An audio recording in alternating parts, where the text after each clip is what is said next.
What's up, Utah? Welcome to Culture Wars. I'm your host, Trey Valdez, and I am stoked for this episode. It's probably the most important episode I'll do for the next year. And why I say that is because today I'm going to be going over the ballot and how I would vote on it and how I'd claim someone who is constitutionally based in the U.S. Constitution would be filling out the ballot. So if you don't agree with what I do, I would love to hear about it. I like to hear how I'm wrong or why people think differently. So please blast me out. Don't hold back in the comments section, whether it's on Instagram or here on YouTube or wherever. Please let me know what you disagree with. But before we get to that, I want to shout out today's sponsor, Warp 9 Racing. They are the place to go for any of your off-roading needs, especially dirt bikes. What's actually really cool about them is you can customize your own wheels with spokes and all that kind of stuff. So check out Warp 9 Racing. They're at warp9, the number 9, racing.com. Cool. So let's dive right into it. So if you want to skip ahead and just know how I'm going to fill out the ballot, I'm just going to put it here for you, and you can screenshot this and see how I actually voted, how I'm going to vote. And if you just want to know how to fill out your ballot, and you want to copy me directly, I mean, it's your prerogative. Go ahead and do it.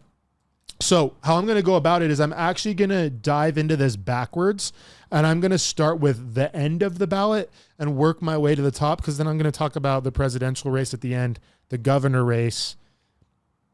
And I don't know, I might ruffle some feathers with what I have to say there. So stay tuned or just skip to the end to see what I'm saying about the president and the governor. So the first thing I'm going to go over isn't even going to matter on your vote. It's a constitutional amendment D, and you're going to be able to vote on it on your ballot, but those votes aren't going to actually be counted. But I do want to talk about Amendment D because it is going to actually lay to foundation on how I'm voting for the judges and whether or not I think we should retain them.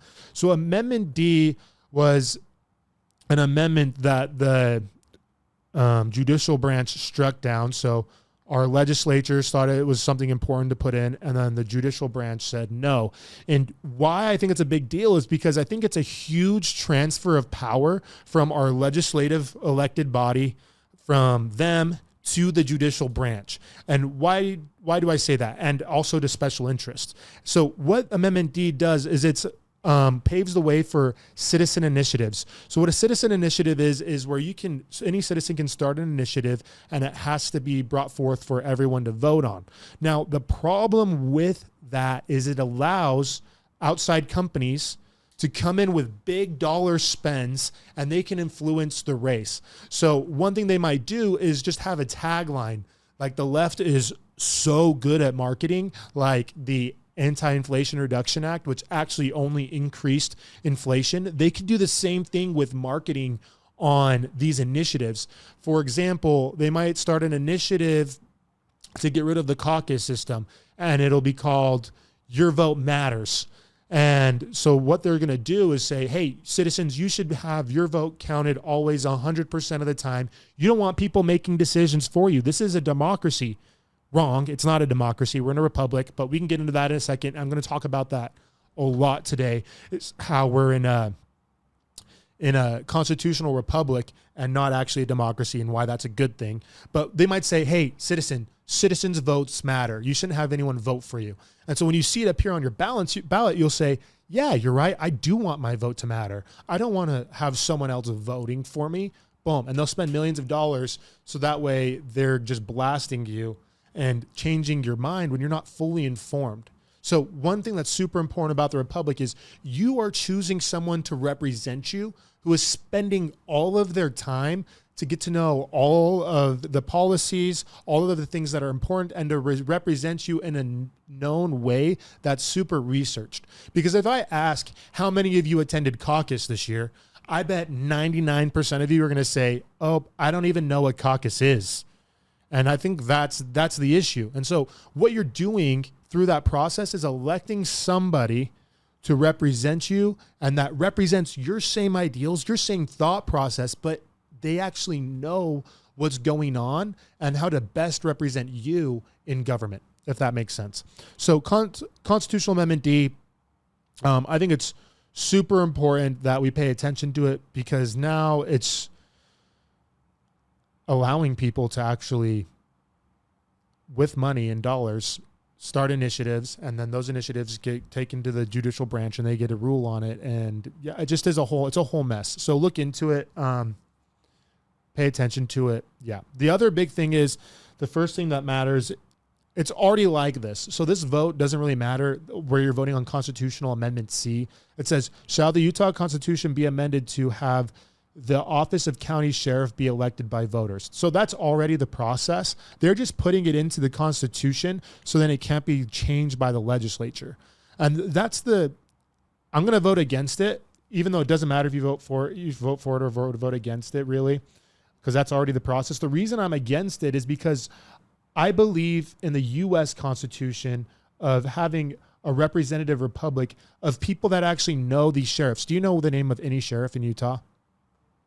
No, you don't. You don't know the names of your sheriffs.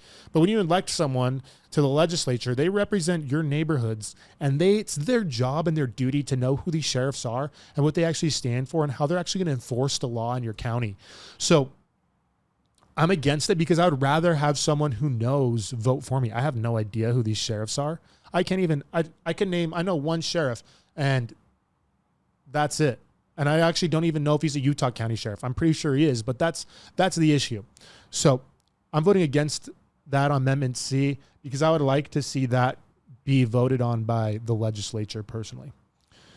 Cool. So Amendment B here. Shall the Utah Constitution be amended to increase the limit on annual distributions from the state school fund to public schools from 4% to 5% of the fund?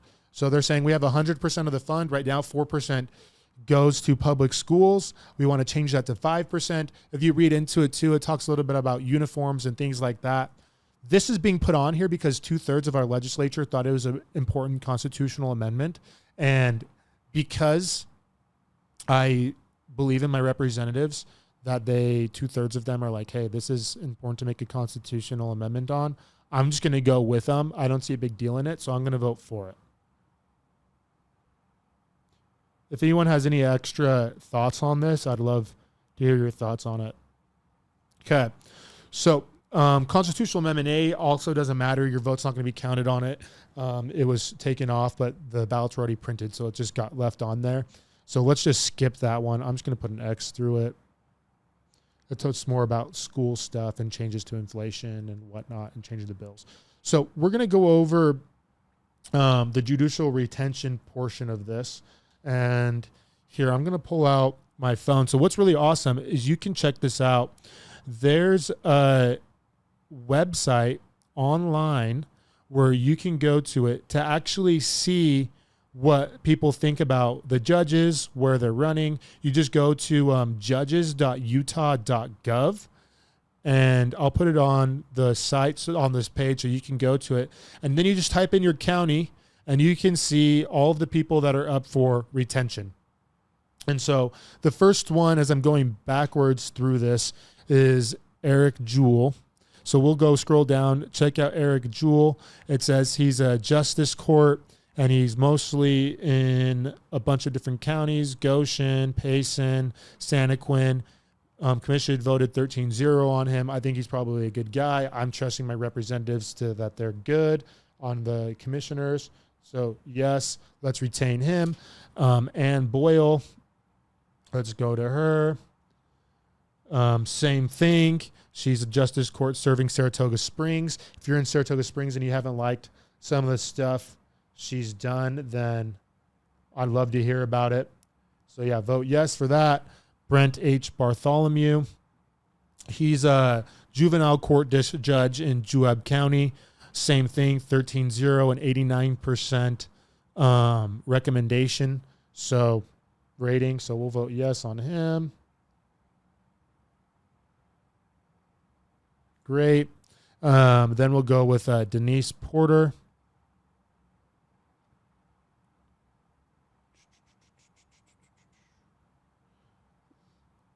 Same thing. She's a district court judge in Juab County, Millard County, and Utah County. She received a 13-0 vote, 88% recommendation rating by surveys. So we'll vote yes on her.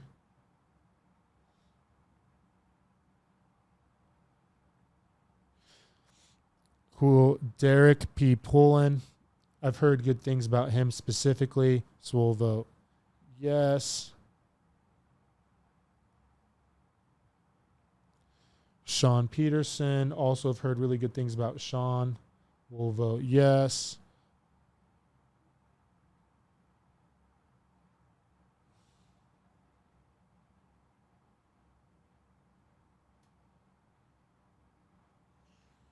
Okay, Roger Wadsworth.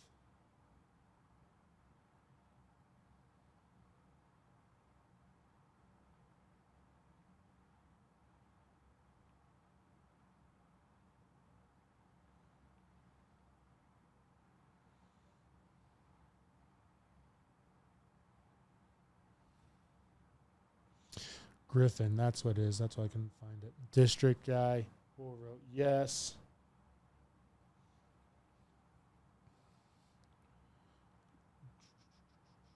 Jennifer Maybe, district will vote yes.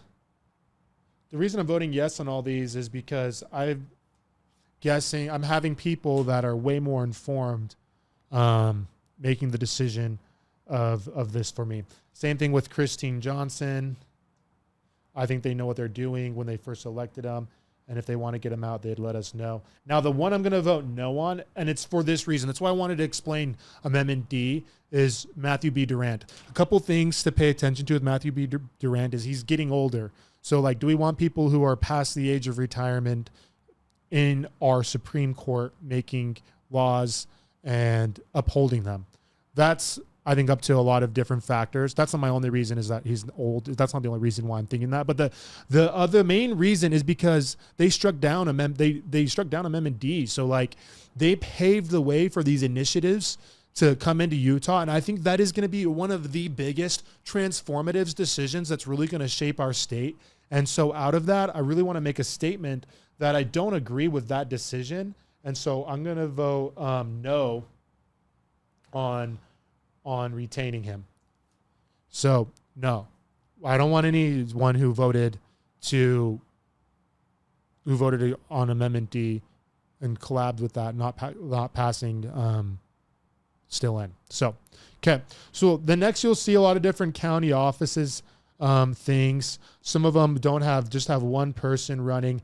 I think these are some of the most important races locally, is who's actually in your school board. So if you could look into those and actually see who is running for school board and be in the know on who you're voting for, because these are the decisions that are going to make the huge difference for your families and your communities. So one big one I want to shout out is for Emily Peterson. She's in Alpine School Board Alpine 6 seat. And why I think she's important is because she's a mom. She's been involved with the community. She's super conservative, and she wants the schools better, versus her opponent, Sarah Hacken, who's an older lady with no kids. She was in the gifted and talented. She managed that for a long time. And she's definitely a lot more pro-district than pro-community. So I want people personally who are going to represent my community more than just go and help the district in the best possible way. I want someone who's going to represent me and what matters to my family and my kids, and not just make the best financial decisions that's going to make the district bigger, or go represent some other community that isn't mine, which Sarah Hacken definitely has done. Sweet. So go look into your local school board races. Those are super important. So please, please, please, please go do that. One thing that on the state school board that I am actually like really, I don't want to vote for this person. They're the only person on the ballot, so it doesn't really matter. I can just not vote for them, I guess. Maybe I won't, because a not vote is the same as voting in another way. So by not voting, you are, and I'll talk even more about this on the presidential and governor race, is by deciding not to vote, that is a vote. So Randy Booth, I think, should have been taken out before. I'm a little bit bitter. I think Kerry Bartholomew should have won that spot. I don't think she should have won. I don't think the election was stolen or anything, but it would have been great to have her in because she actually understands the consequences of a lot of these decisions that are being made about the books and that are in our schools and the type of curriculum that's going on, where Randy Booth has definitely gone along with the narrative and the federal agenda as a Republican, which is terrible. So I think we should have him out. Hopefully this next time around we can actually do that. The next one's pretty easy. Just we'll vote for the Republican. Cole J. Kelly, conservative. That's a good one to do. Boom. Okay. Next is your state offices. These ones are pretty easy because the Republicans won the primary. So I'm going to go through, vote for the most conservative candidate in each one, which they happen to be all Republicans. So lucky me, it's made easy. You'll only see one of these on your ballot. It's not like you're going to see all of these. I'm just filled out the one with all of the people in Utah County, so you could see how I would vote on each one. But overall, you'll only see whatever. If you're in State House 62, you'll only see State House 62 representatives. I'm in State House 61 personally, so mine will just show Lisa Shepard, and I'm happy to vote for her. I talk to her often. Tyler Clancy's great. I like him. He's a young Republican who's getting involved and really showing up. David Schallenberger is a nice guy. Really like him. Cool. Great. Boom. Okay. Done. Sweet. So now we'll get into I skipped over this part, so I'm doing this a little out of order, is the initiatives and referenda. You'll have to look into these on your own areas because there's going to be different ones for pretty much every city and every district, depending on what cities you're trying to do. Typically on these, I typically vote no on anything that's a tax increase and vote yes. That's anything that's like somewhat more types of representation. Like in Vineyard, they're changing it to a 6-person member council. I think the more representation you can get, the better. I think the creation of new school districts is good because that way it's actually representing the people in the communities. And I like when things become smaller and closer to the actual individual. So if it's voting to like separate a school district, like Alpine School District is massive. So I think it's good to separate it in so it's more representative of the people in your area. And if there's these tax increases for little things, if you care about having more parks and all that kind of stuff, sure, maybe increase your taxes there. Typically, I'm against that, though. I think there's enough taxes being collected that there's funds that can be moved around. With that being said, I know there's a lot of nuance. Funds can only be used for certain things, this or that. And if that's the case, I think your legislative body in your city should move around those guidelines and should make changes within there that are more representative of how the money can be used. So we'll just go from there. Cool. Now we'll keep going into these ones. I'm voting on all these state houses and stuff that for the Republican one. I like Heidi Baldery. I think she's really good in Senate District 22. But yeah, go through, look at your specific state senator. I'm not saying you do have to vote for the Republican. If you think there's someone else that's better, these are all like Republican and Democrat. So for me, it's pretty clear and easy. There are some Republicans in here that I wouldn't like to vote for because I think they're still passing the left's agenda, but they're the only option. The other option is way, way worse. So yeah. Same thing with like state treasurer. Marlo Oaks is great. Vote for him. Tina Cannon. I've met her personally. She's great. Vote for her. Same thing. Derek Brown. He's pretty establishment in with Spencer Cox, but I think he's the best option overall. Okay. I'm going to skip governor here, and we'll vote down the list of, so like Burgess Owens, he's done a great job. I think we keep him in office. We'll see what he decides to do here in a couple years. Mike Kennedy, So this is an interesting one. They're actually having a special election. That's the delegates, your representative for your area. They'll be voting on specifically. And there's actually a number of people running in that race. The main two I really like are Brady Brammer. If you live in his House district right now, he's currently the House representative in House seat 54. He's super conservative attorney. I really like him, really smart guy. He's running for that seat in the special election. And the other one who I really like is Bill Lee. He was the Utah County Commissioner. Great thought process, really a true conservative that is principle centered and won't let anything. He's not afraid to vote no if it doesn't go towards his principles. He is really, really strong conservative. I really like Billy, and I really like Brady Brammer as well. I don't think you can go wrong with either option, just depending on what you want to happen. I think Brady Brammer is going to be very effective as a senator, and I think Billy will hold strong to conservative ideals really, really well. Now, for U.S. Senate, sadly, this one's a little tender to me, but John Curtis is the best option of the three, so I'll vote for him. He's a great politician. He definitely thinks a lot about Utah, has done a lot for the people within his district. He does some things that I don't like. I'm not going to really highlight those right now. I don't think that's really the point of this. But he does some things I don't like. Go look into his voting record. But overall, he's by far the best option on U.S. Senator number 3. So we're going to go to the governor race. And I've been debating how I want to vote on this one, because I think there's a number of ways to think about this. Obviously, I don't like Spencer Cox and a lot of things that he's doing, especially with the JUMP program. That's the Joint Utah-Mexico Partnership, where it pretty much provides the open highway for they're illegal. These illegal immigrants from Mexico to come into Utah. It provides an easy pathway for them. I hate that. I hate that we're not a sanctuary state. We are a sanctuary state.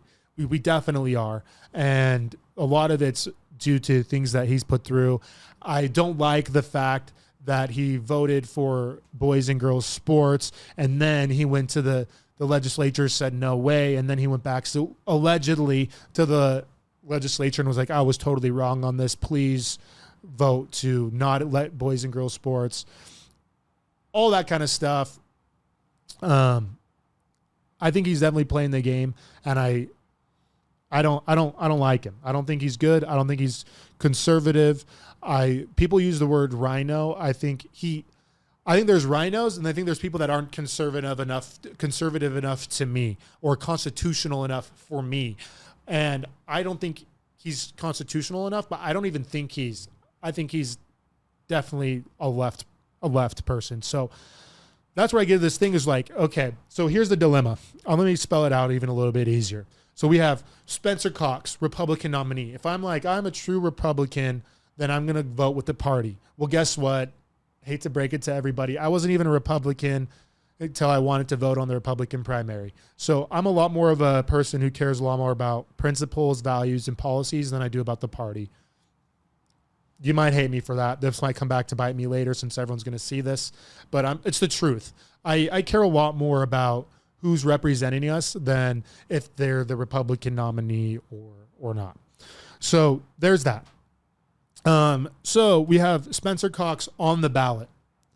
And the other person that he's running against that has a chance, I put it like this because I don't think they have a chance, but allegedly there's a chance, is Brian King, who's running as the Democrat in the race, which he is left. He is probably one of the most left people to ever run on a Utah ballot. He's far left. We definitely don't want him in if you believe in conservative ideals. So we have Spencer Cox. I'm going to put them over here. This might look right to you since cameras are flipped. I don't know. But they're over here. You have Brian King left, Spencer Cox. This is the center left. Then we have the Ride and Phil Lyman campaign.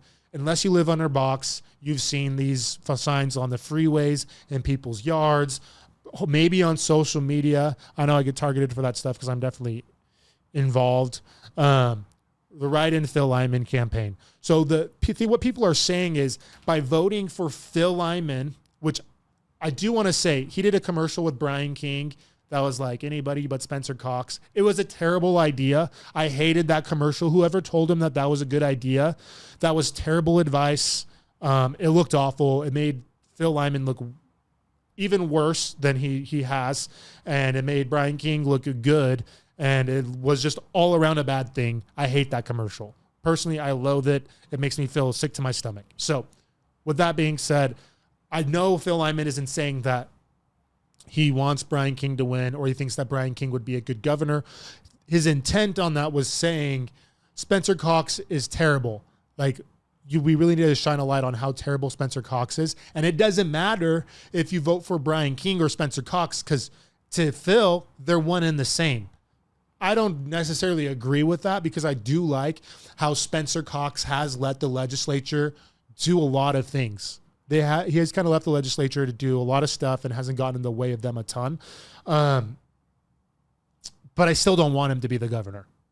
So as I think about that, and I'm like, okay, does Phil Lyman have a chance of winning? I'm not going to say how I actually feel. Maybe. I don't think he really does have a chance of winning. And with that being said, I don't think Brian King even has a chance of winning either. But with all of that aside, I think the only way to go on this is if you are a conservative. I don't see how you could vote for Spencer Cox. I just can't do it. Like, I know he's a Republican nominee, but he's not conservative. He's not any of these things. And it's like, this is one of those things where I'm just like, yeah, Spencer, like, we just can't, we will have another 4 years of him. I can't say we can't have another 4 years of him, but I can't find myself filling in his name to be our governor, because there's a lot of things that I don't agree with. So I'll be voting for Phil Lyman, write-in, and Natalie Clausen. Okay. Now, I've heard arguments, the same one I just presented, similarly, people claim, I don't think it's similar at all, but some people say, hey, by not voting for Spencer Cox, it's the same as someone saying, I'm not voting for Trump because I don't feel like his values resonate with me.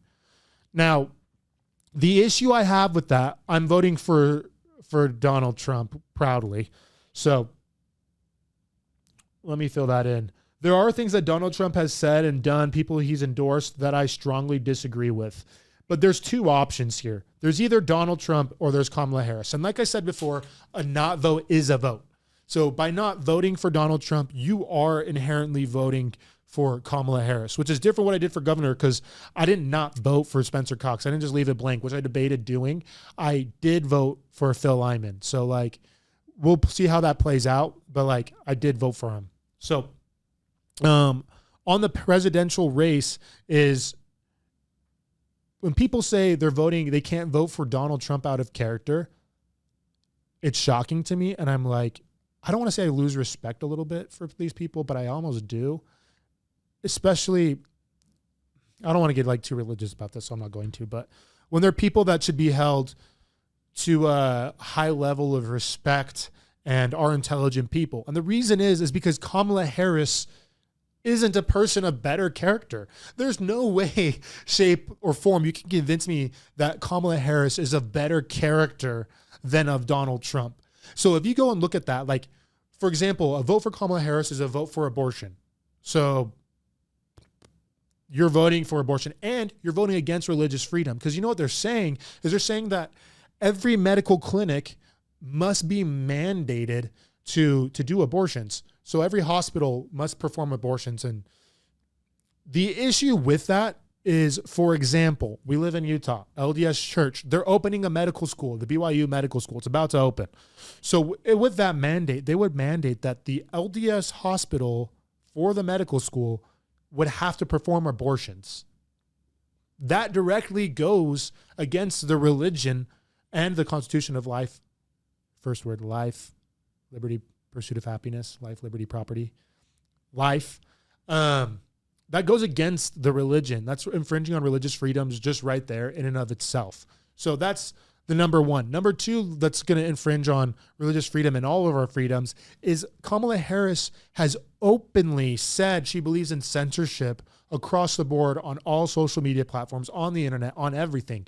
So, and it's not just her. It's like all the Democrats, all the big people have been saying it. I don't know if you've seen that interview with Hillary Clinton, but it's chilling when she says that there needs to be more censorship on us as citizens over all social media. So, one, they're going against the Constitution right there. Freedom of speech, censorship. They're going against freedom of religion. So pretty much a vote for Kamala Harris is a vote against the Constitution. Number 3, the other huge reason is we look at the most poorly managed states and cities in the union. Let me think. I don't have to think very hard. I'm going to go with San Francisco, pretty terrible, universally known that it is a terribly ran city. Like anyone can go there and say, I don't think it's good to be walking around and there's homeless people everywhere, needles from drugs, human feces on the ground. Like, no one wants that. Nobody, not even the liberals.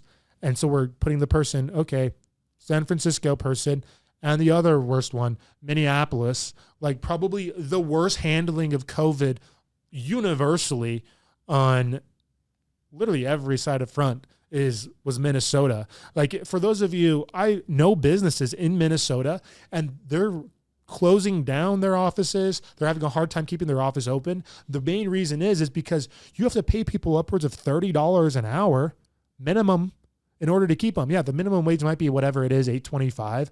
Yeah, it's not like they officially did it in Minnesota, but when the government's paying people more than that to just sit at home, it's almost impossible to have a business or a good economy. So I don't know how we vote for Kamala and Tim Walz, just basis of look at their track records with San Francisco and Minneapolis and Minnesota. The other reason is, like, have you heard anything Tim Walz is saying? He's lying left and right. Like the most recent one, he's like, yeah, I'm a great pheasant shooter. Bro couldn't even handle a gun. So, like, we have a guy who's lied about his military record, lies about being a football coach, lies about when he actually served, being in Iraq. He lied about being in China. He lied about being a good pheasant hunter. He sounds like a kid in 4th grade that literally just wants to sound cool and is over there sitting in the corner sniffing smelly markers. So if that's what you want to vote for, then by all means, go ahead. But if you believe in America and fundamental principles of freedom, I don't care if you like Donald Trump. Wouldn't even say I'm a big Trumper, but there is no other option because he is the only person willing to stand up and defend our individual rights and freedoms. He's the only one. So for that, I vote for Donald Trump. So here's my ballot. Here's how I ended up filling it all out. If you have any questions, concerns, whatever, feel free to comment. I'd love to hear everybody's feedback, and especially if they're different. I want to know how you guys actually think about it. And hey, who knows? With the right argument, I'm willing to listen to anybody. So thank you for listening. And once again, this is Culture Wars.